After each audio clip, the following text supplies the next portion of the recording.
Welcome to our session on college and career readiness advisors and the impact we've had on youth.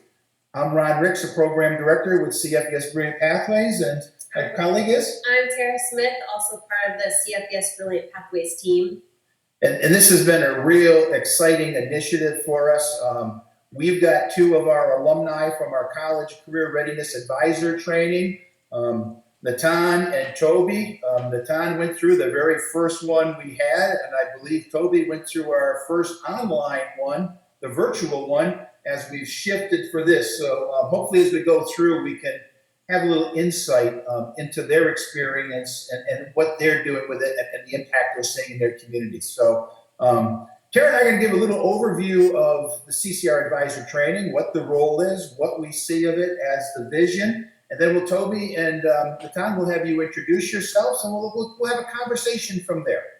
So we'll start first to share a little bit about CFES Brilliant Pathways for those of you who might not be as familiar with us as an organization and who we are, what we do.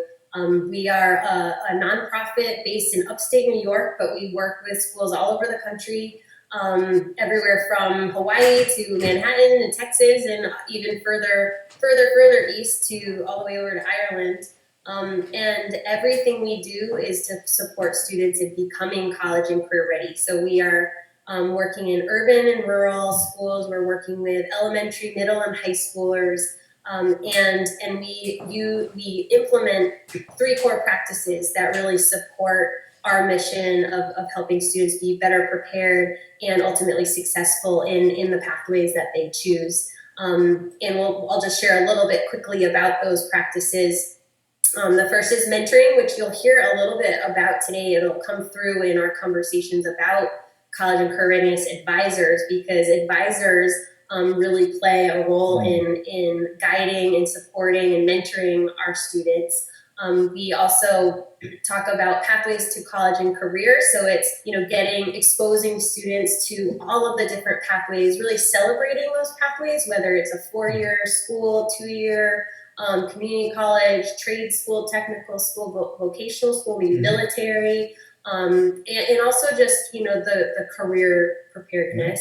So it's exposing students, helping them build their knowledge around these different pathways and really connect their interests to potential majors or career fields, really just getting people in front of them so that they know what's out there. And then our last practice is what we call essential skills. It's 6 skills that we believe are absolutely critical in helping students be more successful in their pathways.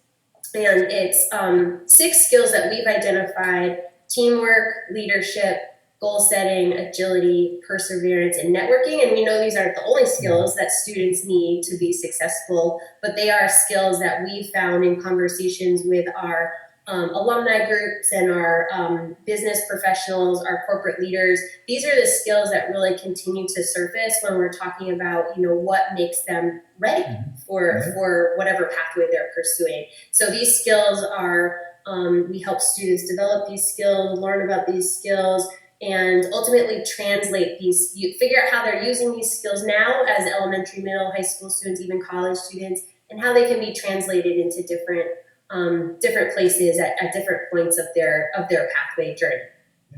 Terry, we had the conversation with Toby and Natan before, is many of us were fortunate. We had people in our life at different stages that helped guide us along the way, whether it's an athletic coach pushing you a little bit, a teacher, a band leader, or my daughter says her dance coach, of getting her to look at one of her dreams and pursue it.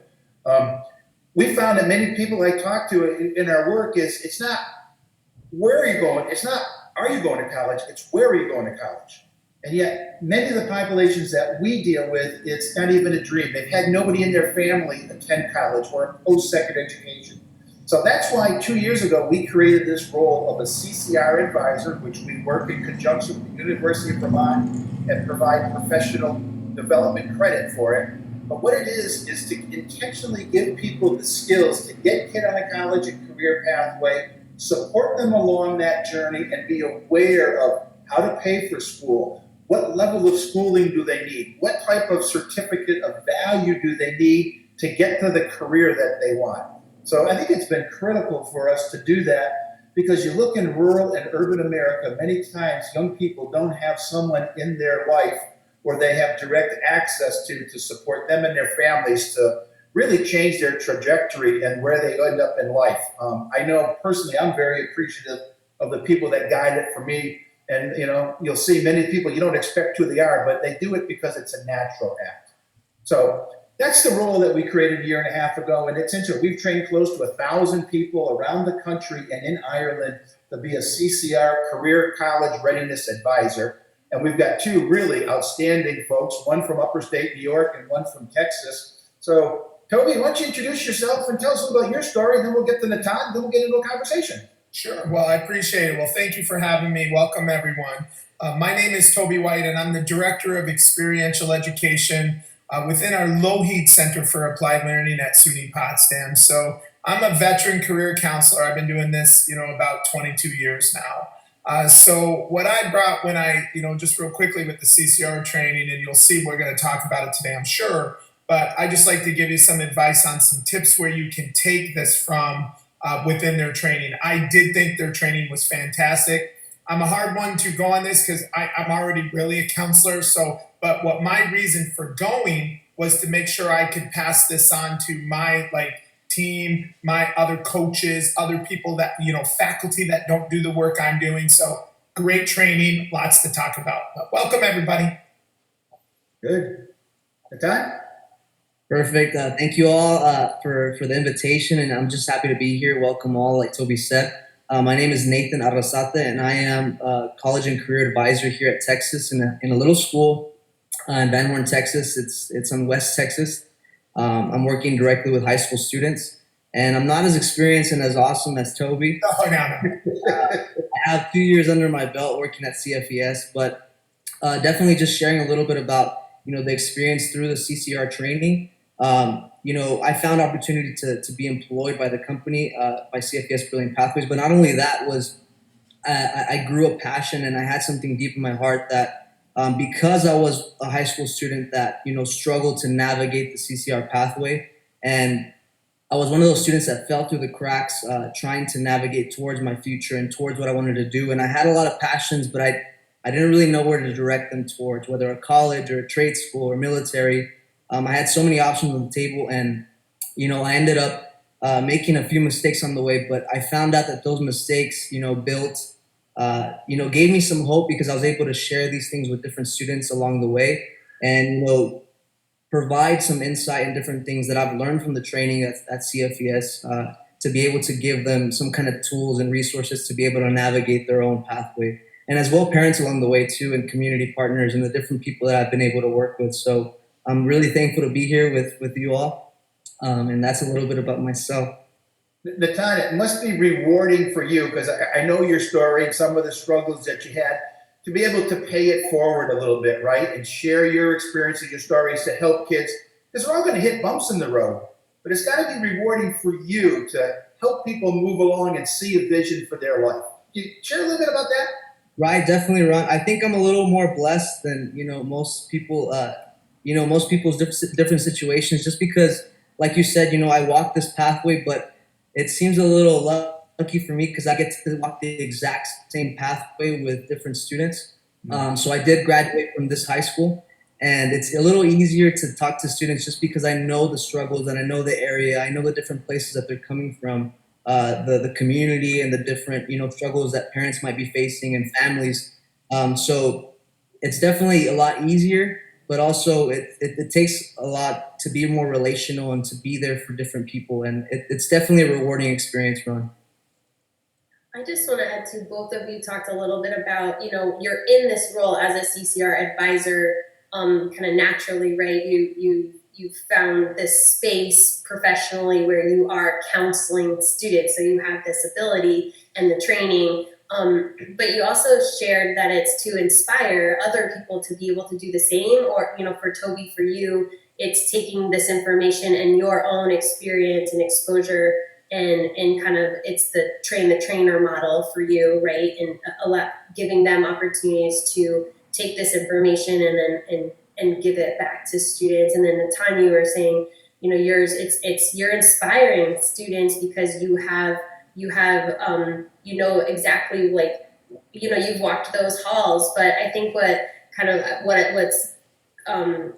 seems to be kind of coming from this introduction is that a CCR advisor is not only has the information, right, the tools, or knows where to tap into resources, but it's someone that can inspire by sharing their own journey. So anyone can be a CCR advisor, because we've all had, you know, gotten to a point in our pathway, whether it's, you know, all the way up to a profession as a professional, that we can, you know, and skills that we've developed and people along the way that have been part of our network, and you know, those challenges or those bumps in the road. And so we are able to take all of that experience of our own personal experience and share it. And that is how students start to see, you know, it opens some doors, and it generates questions, and it really just gives them a chance to kind of see beyond what they might see today. Cool.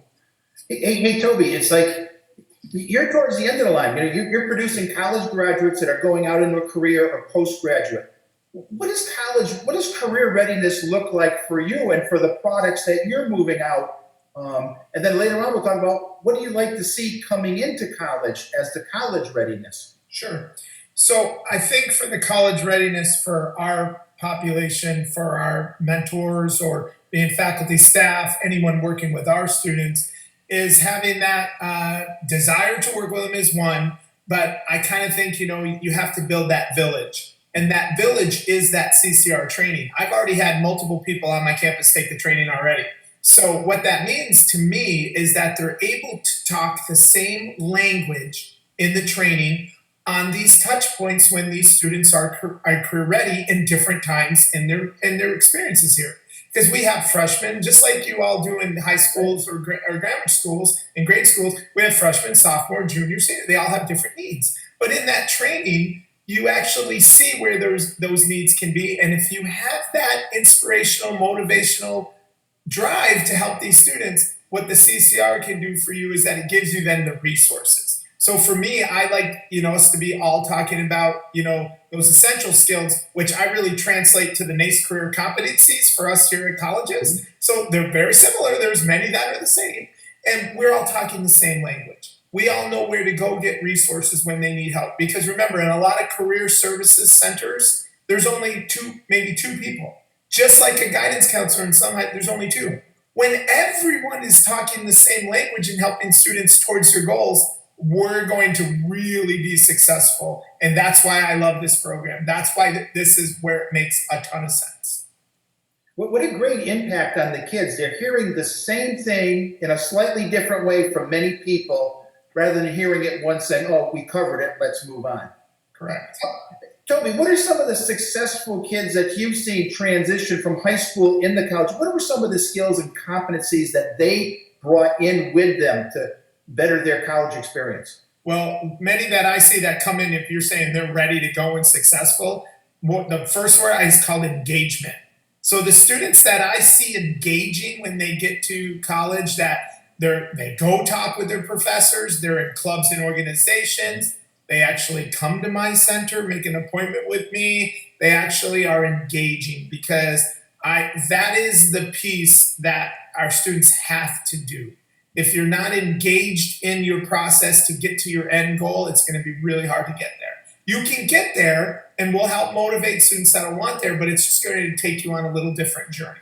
So that's what I really see, Ron. I mean, the biggest thing that I see for students that come prepared are in those, they know how to network a little bit, they're good leaders, they really know how to articulate, they have perseverance. When a problem happens, they just don't let it go. They try to make sure they can go through it. Really great time management skills. I see a lot of these is what I have a whole presentation that I talk about. This is their emotional intelligence, I think, is a little higher. So I'm a real big fan of EQ. So I usually see those students that come in with some of this type of training under their belts from high schools to us, these freshmen, I think their EQ is a little bit higher, in my opinion. You know, Toby, I love the engagement. It sounds like you've got young people that are managing and in control of their life. They're making things happen rather than sitting and waiting for it to happen to them. You talked about the engagement. I know a lot of work we did was around self-advocacy for kids, but how to ask. You said when they go to the center, they join a club, they're advocating for themselves based upon their passion, and those they can acquire earlier, but now you're talking about the engagement on a college campus. Correct. Hey, Todd, what are some things that you see for college readiness coming out of the high school and stuff that you focus on with your guys and girls? You're right, Ron. So definitely something that I've seen that successful students possess, and I try and make the connection and let them know that these essential skills that we practice during essential skills activities where we're able to just do a lot of team building and a lot of getting to know each other and a lot of discussion points where we just get to talk about what do these activities reflect in the real world, or how can they reflect to you searching for a college or a career or exerting your passion into a future. I definitely have divided each thing into, where each area that you're in, whether middle school, high school, or college, where the essential skills are just kind of highlighted. So I've always talked a little bit about with our students about an analogy that navigating this whole path and creating this whole pathway towards your college and career is sort of like a pool. So one thing that I enjoyed to do as a younger kid is swim. But sometimes, we weren't able to have a pool at our house. It's kind of deserty in Van Horn, Texas. It's really dry. So we had a community pool. And at this community pool, I kind of got this analogy from that. And kind of I see a little bit of making the pathway kind of reflects this. So in middle school, you're kind of highlighting leadership and teamwork. You're getting into the pool and you're taking that first step and trying to decide and, observing this pool and kind of seeing it's a body of just possibilities. The water is, and it's just a body of different options and different things that you have to see. And I think that we like to kind of emphasize that in Van Horn and our high school specifically is let them know that that transition from middle school to high school is sort of like that, just observing the pool and kind of saying, well, I need to have the leadership to be able to step out and say, these are my possibilities, and I know that I have different pathways ahead of me. And in high school specifically, we like to let them know that, this is an area where we we invite high school students to kind of highlight goal setting and networking. So, this is the time in high school to try and, organize the different options that you have, make a checklist, talk a little bit about your passions and just talk a little bit about yourself. But not only that, let other people know. Start practicing those skills like networking where you get to talk to different people and meet different people. And also just see where those people like Toby and myself and yourself, Ron and Tara, and the different people at CFES and mentors can just help you out and just assist you on this pathway. And then finally in college, we just invite students to just, practice the skill of perseverance and agility. In that, Toby knows and I know, and most of the people that have gone to college in different pathways, we know that perseverance is a big point, to be able to just overcome obstacles and just be agile. So those are the things that we try and practice with our high school students, just because we know that, the skills, they're so specific, they're also broad. We can kind of build a person and just help out our students by building on these skills. I heard you guys talk a lot, Toby, you talk about the competencies. And I know those are what the workforce is looking for. They're looking at what knowledge and skills do people have and what can they do with the knowledge and skills. To me, that's a competency. And the time you talked a lot about the skills, and Karen and I have done a lot of work with the essential skills. And I don't think it's something you can teach like you can math. I think you can create opportunities for people to have learning experiences to apply the skill. They're going to go through the struggling phase. They're going to be awkward at it. They're not going to be successful, but they're going to work through it. And I think the skill development is so critical. And I think that's one of the roles of where do we create safe environments to have unsuccessful attempts, to try something and maybe do it at 50% effectiveness, not 100. And I think that's where I see mentors come in a lot. Natan, you talked about the swimming pool, opening up the possibilities, exposing them that, combine that with skill. What are some things you do in mentoring to help create those things, to open up young people's awareness of college and career opportunities and how to practice those skills? Right. So like I said, Ron, when you're in there, it's sometimes it's you find yourself in wherever you feel comfortable, not only in the pool aspect, but also navigating your different career options. Just because you're in the shallow end or just because you have your feet in the water, or maybe you're in the deep, kind of doing backflips and doing a bunch of stuff in the water. But it doesn't mean that, you're necessarily a bad swimmer. You're doing the whole pool aspect wrong. Similar to the whole career and college aspect. There's no wrong way to do it. There's so many different pathways and so many different options, such as a 2-year school, a 4-year college, military, like Tara was talking about. And I think, navigating these things, just like we find so many people in the water, we've kind of emphasized that in Van Horn, and I'm sure in other places, that it's so important for students to just lean on somebody. They're going to be exposed to different areas of the water. They're going to be exposed to different areas of life. So I think that, finding somebody that has something in common, like we talked about, I'm able to walk the same halls that I walked in, many years ago before I graduated here. So I'm able to kind of, get the perspective of where they're at, fill in their shoes and kind of know what needs they have during this time. And then also, parents, they have such a big impact and such a big influence on our students. I've gotten the chance to talk to parents in the community, and our parent engagement has gone up significantly here in Van Horn. And that's been a big aspect of our mentoring as well, because something that people forget is that, CCR advising, it's not this crazy complicated thing. It's not, a math formula or something that we've memorized or we're born with. It's definitely something that's a little simpler than most people think. I'm able to talk to parents and let them know, this is some of the passions that your student or your daughter or son has. How can we get them to where they want to be? Or these are the different options that I think would benefit you and your student. And immediately, like, the fire in their eyes just lights up, and they're able to say and go home still fresh those conversations that we just had, and just be able to make an impact and talk a little bit about where they've been. And that's why I think mentoring is so important in this whole pathway. And I'm pretty sure Toby has a lot to share about it as well. Well, before you do, because Natan, I really appreciate what you're saying about how the importance of a student having a mentor, right? Or an advisor, someone who is listening to them and helping them navigate the process, but also just kind of their long-term plans or goals or interests. It's someone that they can share that information with and be, again, encouraged by. But you also touched on the family piece, which is a huge part to this puzzle that not everyone has figured out. And we know that, even in the places where there is very little parent engagement, there's still more in the elementary and middle school level than there tends to be then in high school and on to college. So Toby, I'm interested in hearing a little bit from you about just the importance of family parents specifically kind of being involved in the CCR process for students as they come to you or while they're there. Well, sure. First of all, before I answer that question, I just want to jump in on the pool analogy. I think it's really great. Just real quick. Well, first of all, Tom, we would have ice skating rinks from up north.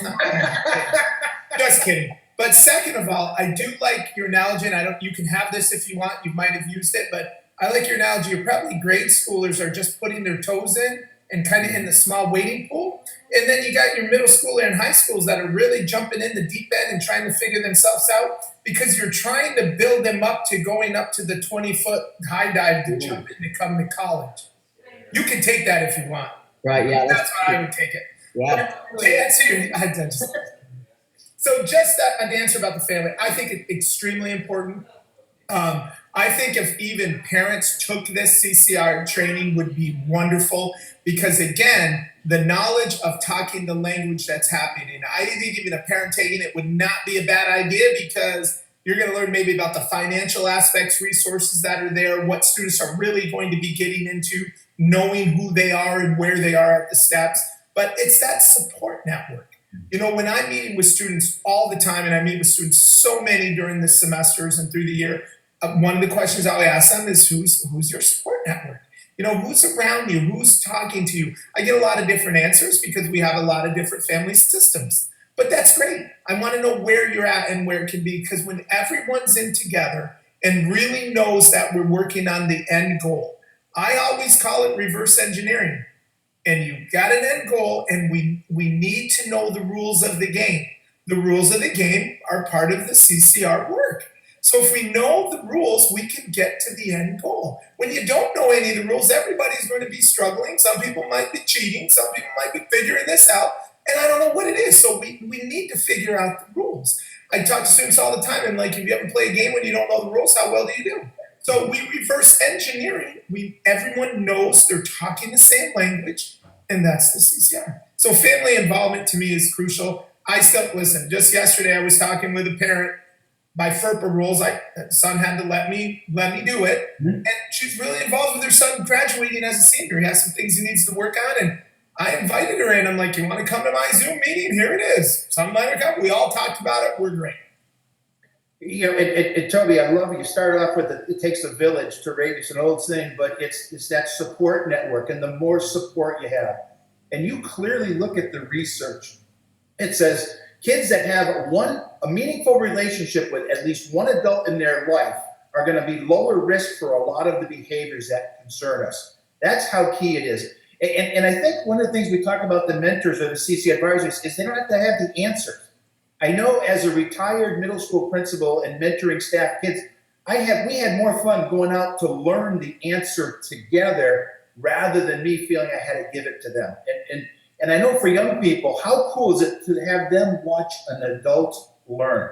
And I think that's critical what we're talking about. So let's learn it together. And the way that the CCR training is designed, it's to take any person, whether they have experience in counseling or not, or to guide students, or even have access to students, and provide them with very general college and career readiness information. But a huge part of the training is to help them know where to go for the resources and tools that they need at the time that they need them. So it's really kind of broad strokes, but just letting them know that just by sitting with a student, you're advising in a lot of ways. You're part of that support. And if they share their goals, they you have conversations, they ask questions. You might not have the answers. I don't know how to fill out the FAFSA, but guess what? I know where to go to get those answers. And so it's creating this network, this support system. We call it this web, right. Of support for our students. And helping them figure out with the help of an advisor where to seek out this information when it's needed. You know, Tara, and you guys see the same thing. I've worked with literally all kinds of families, all diverse social, economic, racial things.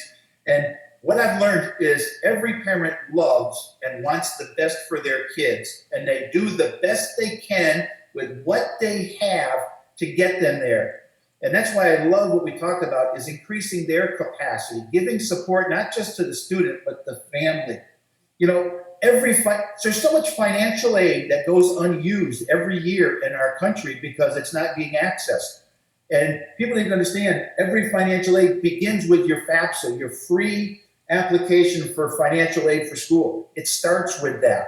So get that done and it opens the door. So it's everything we're talking about is how to go out and learn that together, expand someone's new experiences and move forward.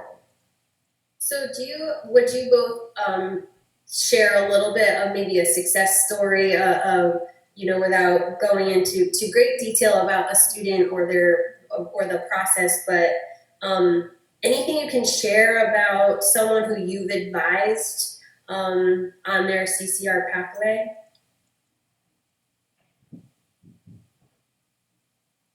Hear you, Toby. Go ahead, Tom. You can go first. Okay, perfect. So, just talking a little bit about the pathways, I can't, highlight one student in specific just because, we've totally seen the whole college culture and just making post-secondary options totally change at our school. We're seeing, greater numbers and more students deciding to do something afterwards, after graduation. So that's been a big plus. I want to just commend our school on that. But we have definitely seen success in, exposing our students to different pathways. So many times we think as parents and maybe as community members or just different people that live in our towns or in our different communities that, the school is just pushing the traditional college route. And something that's been great and I think has been very rewarding for our students in our community is that, we let them know, we let our students know that they have this, like we keep talking about pools, right? They have this huge pool of opportunity of different, areas where they can exert passions, and just different places where those institutions or organizations such as the military, even trade schools, they can use the skills that they give them there to be successful in life. And that's been something so big. And that's something definitely that we've had to learn as a school, is that just exposing our students to different pathways. And hopefully that's, a good touching point for a lot of schools that are watching us, for maybe trying to model us and trying to get some more information on this training, is that, you'll be exposed to these different options and just meet a lot of people and network with different schools and institutions to give and provide your students with different paths towards success. So that's been really great at our school. Thank you, Nate. Well, I have hundreds to share, but I'll pick one. So this one happened recently with me. So this is my work, and could be anyone's work with someone, about just believing in the student. So I met a sophomore that came in and said, I really would like to go to law school, but I'm not doing very well in my grades, and I don't see any opportunities to do what I'm doing. I only have this 2.7 GPA. And I just listened. That's how it started. And I'm just going, okay. And I'm like, well, I already have all your grades up and everything, and I got a lot of things to talk to you about, because guess what? You just met Toby White, and now I'm on your team. Well, she just kind of like started floating already, like, who is this guy and what are you talking about? I said, because you're probably going to meet with an advisor today that has not talked to you about what's going down in your grades. And the first thing I asked her, as I said, do you even know how your grades are calculated? She said no, which 99% of my students don't know. And I said, well, you had some struggles I see on your grades. Yep. She said, yes, I did. Okay. I said, I struggled too. And now see what was happening already, just in this like few minutes I'm talking to you, we started creating a relationship already. I said, me too. Happened to me too. But what we didn't have is, we didn't have you and I talking. I didn't have it, but you have me now. Remember, I'm on your team. She smiles again. So then I say, listen, I'm looking at your grades and things, and you had some classes that, that are really hurting you, but and remember the game? I said, if you know how these are calculated, if you retook them over, do you understand you'd have a 3.2 in the next semester? What? Yeah. And then I asked her, do you think you could pass them? Like, she told me what was going on. She goes, oh yeah, I could pass them. I had this going on and not a problem. Great. So there you go. Now we got a plan. And I go, guess what? Let me show you the SUNY Brockport Washington program that has legal internships in Washington. You will be going as a first semester senior. This is your goal. By the way, this happened about 4 years ago. She went. Cool. She went to SUNY Brockport's Washington program, worked in a law office in Washington, D.C., and it was beautiful. That's awesome. And it was only in about a 5-minute conversation. I have these all the time. I'm just on your team. You're going, and I would tell them, you're going to do the work. I'm just going to show you the way. I believe in you. Let's do the work. I became a little mentor in that. But don't worry, this student still sees me and talks to me. And I love it, because when I'm saying I'm on your team, you're on your team. But the two techniques that aren't really in this CCR, but everyone does it. Parents do this. Administrators do this, faculty do this, they care.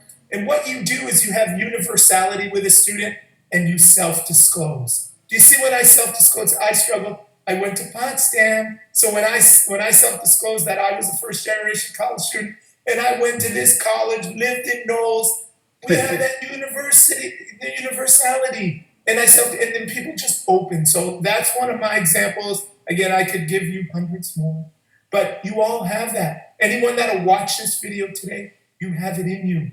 The CCR helps bring where you're at to get you to do it. And Toby, I love, you talk about the delivery with the kids. I'm on your team. What a powerful statement. But then you went into the ahas. Do you know how your GPA is calculated?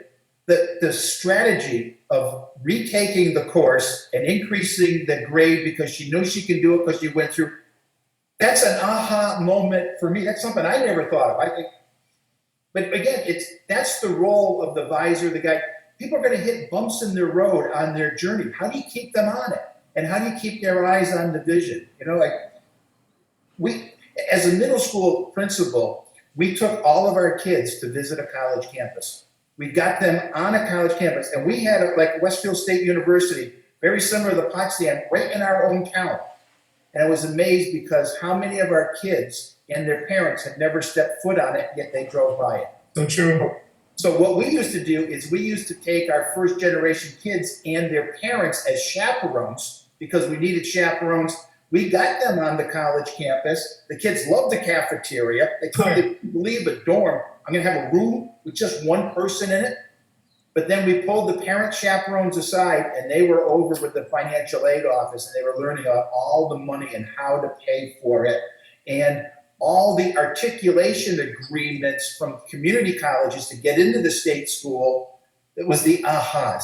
And it's so cool to watch kids now get on that pathway and have the parent on the bus ride home. You know what? We can afford to have you go to our state college in 3 years. Those are the things that Toby and the time that you did, I found so rewarding because you took something of someone's dream and now it moves them towards reality. So I think there's something really powerful, Ron, in what you were sharing, and also Toby. There's something very powerful in letting students know that they're not alone on this journey, and that exactly the steps that they're taking, that's where you were as well. You like Toby said, you see students' eyes light up when you say, I wasn't as organized. Right. You think I was. I was. Even at this position, even in the career that I have, even though I'm blessed more than I can think of, I also took wrong steps. I also took wrong turns on the college journey. I applied late to college. I had to redirect my steps because I dropped out of my first college. I'm a first generation student, and I also struggled with economic issues and my financial aid as well. Right. Immediately, you just, like you touched on, Ron, you redirect those trajectories, and you're able to direct students towards the right path, or wherever their passion might be, because they're seeing you're living proof that there's somebody that's able to do it, and if you did it, then why not them? Basically that's the beauty, I think, of doing the job that we do, is we're people, regular people, empowering other people, other students, and also other community members and other mentors as well. It's kind of what we talked about, our two essential skills of perseverance and agility, because things are going to happen. The unexpected should be expected, but we don't know what it's going to be. So you combine those skills with, like Toby says, I'm on your team. I've got a teammate. I've got a player next to me. We are going to move through. Tara, I think that really gets to the heart and soul of what we're talking about to help first generation and underserved kids get on that college and career pathway.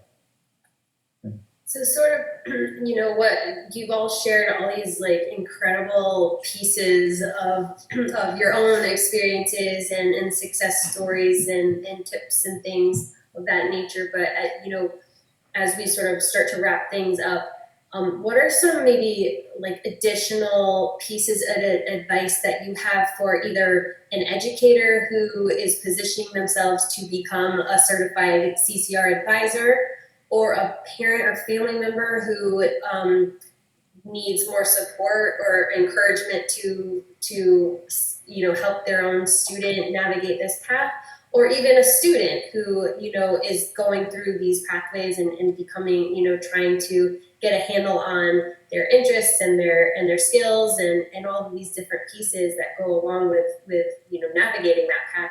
What are some tips or best practices, anything you can share, kind of lasting impression for the groups that we are working with? All right, Tom, I'll go first on this one. I got two for everybody.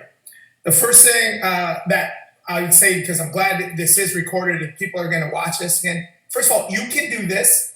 It's awesome training. You can do this, and it will help you in all of your interactions with students at any age level. But I want to give you a couple pieces of advice. First thing is, I really would like to stop people asking students what they're going to do for a living. It's very, very concerning to me, and it makes them very upset. I can tell, and they're like very anxious about it. Like, I don't know yet. I'm only 12, and Mm-hmm. So I got it for you. If you're listening today, ask them what they want to be known for. You will get at the same things, but they're going to answer you in different ways. I would like to cure cancer, and I would like to make a lot of money. I want to engage in politics. It's not a specific thing. We're not ready for that yet. So start with that. I gave that to one of my best colleague friends that I have right now. We've been friends for years, and he's taking it to his next VP job. He goes, Toby, you wouldn't believe the people that love me when I say that. I'm like, yep, that's what I would like you to keep doing. That's one tip. The second is it's not mine. This is not mine. It's from Ty Lopez. Is follow the 33% rule in mentoring. If you do this yourself, you're going to be very well. So first thing, spend 33% of your time mentoring someone that needs your help. So you need to bring someone up, bring them to the levels that they can do it, like I was helping that student, and take care of it. Spend 33% of your own time hanging with your peeps. Those are hanging with your friends. Spend a lot of time with them. You're equals. You love your peeps. You love your friends, and you're working hard with them and do it. But then the next 33% of time, which I think a lot of people miss, is you need to be mentored. Find that person that's going to drive you, push you, find your passions, really move you. What happens with me and maybe other people that are kind of around my age is that it gets harder as you get longer into your career, but they're still there. Find them. It's the 33% rule in mentoring. Make it happen, folks, and you'll be just fine. So those are my two. Great tips, Toby. Thank you. Thanks, Toby. Awesome, Toby. I also have two, I think, Tara and Ron, that I can share today with everybody that's watching us. And definitely one is, like we've been emphasizing and talking about before, anybody can do this. Anybody can empower students, and anybody can reverse trajectories and, move students towards the right direction, is to succeed and just achieve whatever they're passionate about and wherever they see themselves in the future, whatever they want to be known for, like Toby said. And also my last one is, I'm a very forgetful person, so I tend to lose a lot of things. And one thing that, has been big in my life, and, it seems kind of silly, but I have really big success when I lose something in retracing my steps. So same thing for those people that are, curious and wanting to gain more information and be empowered as a CCR advisor and get to know more and start taking these trainings with CFES. Once you do take the initial step and you finish the training and you're able to advise students and mentor students, retrace your steps and be able to go back into your story, whether that was going to college, whether that was going to a trade school, the military, or just finding success in a career or a job, and find the essential skills in all those steps of the way. Find how you were able to use agility to redirect when you face bumps and you were able to persevere, and find out how you were able to be a leader and just step out. And those moments when, when all hope was lost, or when it seemed like, graduation or getting that diploma or doing those things seemed so far away, retrace your steps and find the essential skills and find how you're able to succeed to be able to let these students know that they can do it as well. I think those are my two big tips, my little insight of my 2 years. I know Toby has a whole bunch of experience under his belt, and he's awesome. Yeah, but Tom, should we have them dip their toe in or do a full cannonball? Whatever feels comfortable, I think, because Great I answer. love it. I would do the full cannonball, but if someone were just to dip their toe in, they can do that too. That's a great answer. perfect, because I think there's just, regardless, you feel the water and it feels great. When you succeed, it feels great the same way. Whenever you're able to achieve, whenever you're able to be a first generational student, it feels great, and you're willing to go all in, right? So I think that's it. And I think what we're talking about here is you got to meet students where they are, and that's a really important, right? Whether they're dipping their toe in or doing the full cannonball, like Toby. Right. Yeah, I probably would. Sorry, I would. Yeah, guys, I can't thank you enough. But it's amazing. Natan, as you get older like me, I'm retracing my steps quite a bit. I'm usually looking for my car keys, my glasses, or my cell phone. But I think the thought is the reflection back as you look at where you came from. And I want to piggyback your idea with Toby's is, I think when young people, as you acquire leadership, don't always look forward to see who you're following.